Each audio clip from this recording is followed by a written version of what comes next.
I'm AP Townley, and this is Roleplay Culture. Is your wizard feeling a little predictable lately? It's all fine, familiar this, and polymorph that. If I have to see one more reference to Fireball, I'm going to be the one to explode. So let's explore 5 underrated spells for our wizard in D&D 5e. We'll choose one spell per level up to level 5. We're going to be excluding cantrips from this list. That's another show. But first, a quick primer on how rituals work in relation to wizards, as some of our choices are going to use this mechanic. Rituals are a special tag attached to certain spells, such as the above-mentioned Find Familiar.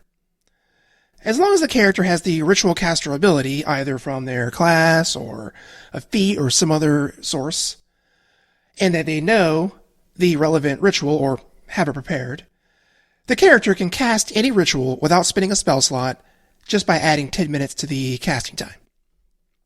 Too long to use in combat, but still extremely useful and a very efficient use of your magic. And of course, as long as you know that spell or have it prepared, you can cast the ritual spell as normal using a spell slot. Wizards can kind of skirt around this a little bit to a degree. Remember, a character only knows or has prepared a certain number of spells, so learning or preparing a ritual is an investment. Wizards, on the other hand, have their spellbook. As long as the ritual spell is inscribed in their spellbook, and they have said book on their person, they can use those rituals as often as they wish. They also don't have to have the spells prepared unless they want to be able to use it as normal, which with rituals, not really worth it. Let's move on to the list. Number 1, Tenser's Floating Disc. If you've ever played an older edition of D&D, or even some of the reprint adventurers like in Tales from the Yawning Portal, then you know the pain of having to figure out how to haul 20,000 copper pieces or a 500-pound jade statue out of a dungeon. Part of the challenge of these adventurers was the simple, or maybe not so simple, matter of getting the treasure that you found out of the dungeon and home safe. Thus we have Tenser's Floating Disc. This first level ritual conjuration spell takes an action to cast with a range of 30 feet. It lasts for an hour with no concentration. It creates a flat floating disc of force that follows 20 feet behind you. It can hold up to 500 pounds. This is great for getting that dragon's hoard out of its lair, or that statue out of the Lord's manor, even if your DM was absolutely sure you had no way of doing that.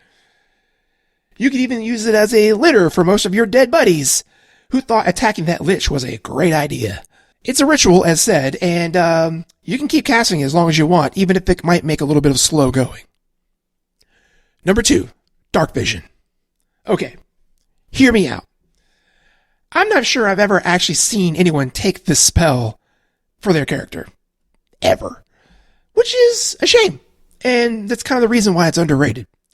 It's a second-level transmutation spell that takes an action to cast. It gives the target, as said, Darkvision, up to 60 feet.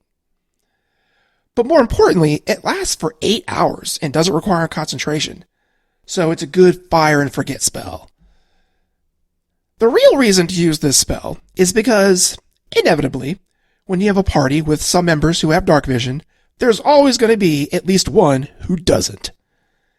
And if one character without Darkvision has to light up a torch so they can see, then it might as well be that no one has Darkvision. Having the Darkvision spell around to cast on that one poor soul who can't see in the dark can really solve that problem. Number 3, Water Breathing. We find ourselves with this third-level transmutation ritual spell. Being able to breathe underwater can really save your bacon, and it can enable you to get around certain obstacles in unique ways. Your enemy might wait for you at the harbor, only for you to be walking along the sea floor. Gents, take a walk. There's no reason not to cast this as a ritual. It lasts for 24 hours, and it doesn't require concentration, so like all day and night. It can also affect 10 creatures. 10! You can hit your entire party, and every pet and sidekick that you've picked up along the way. There just isn't a reason not to take 10 minutes and cast this ritual every morning on your whole party. You could be in the middle of the desert, and it's still worth doing just in case. Number 4, Mordenkainen's Faithful Hound. They say a dog is man's best friend. And this is basically that, but in spell form. This 4th level conjuration spell takes an action to cast and conjures a spectral hound within 30 feet of you. It will guard that area as long as you're within 100 feet of it. This thing lasts for 8 hours, and it doesn't require concentration. Which means you could cast the spell, go to sleep while it guards you, and then wake up and regain the spell slot that you used to cast it in the first place. It's a very efficient use of your magic. The Spectral Hound is invisible to everyone but you. It will notice anyone that comes in range without speaking a password that you've set, and immediately begin barking at them. It can see invisible creatures into the ethereal plane, and it cannot be fooled by illusions. It can attack too. Because it's invisible, it will attack with advantage, using your proficiency modifier added to your spellcasting modifier. It does 4d8 piercing damage, which is on average 18 damage. Respectable. This hound is spectral, which means it can't be harmed. The only way to get rid of it is to either outlast the effect or to dispel it. In addition to being a great way to protect and guard yourselves during a long rest, you can also use this spell offensively by using another effect like the spell Force Cage to trap an enemy inside with the hound and watch that enemy be slowly devoured by a creature it can neither see nor defend against. I'm feeling like I'm giving my DM great ideas. That's terrifying. Number 5, Rary's Telepathic Bond.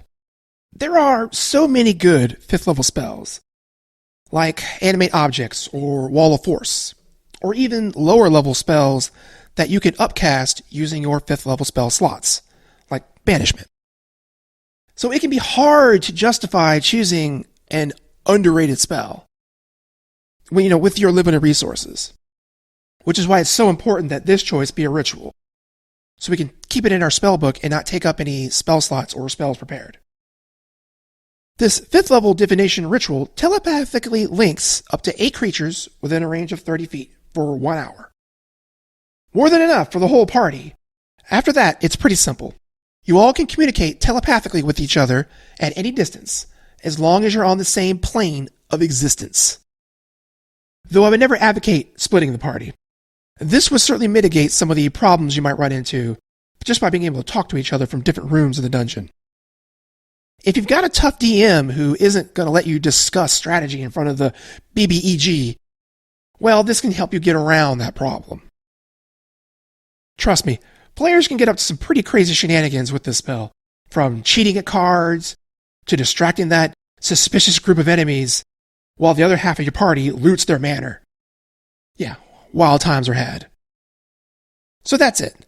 That's our list of 5 underrated wizard spells. Do you agree that these spells are underrated, or are they super common at your table? Did I miss any of your favorites? Tell me in the comments below.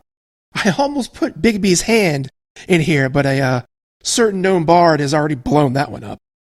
And if you want my take on any other underrated spells from other classes, well, you're going to have to subscribe, smash that like button, ring that bell, and I'll see you in the parlor.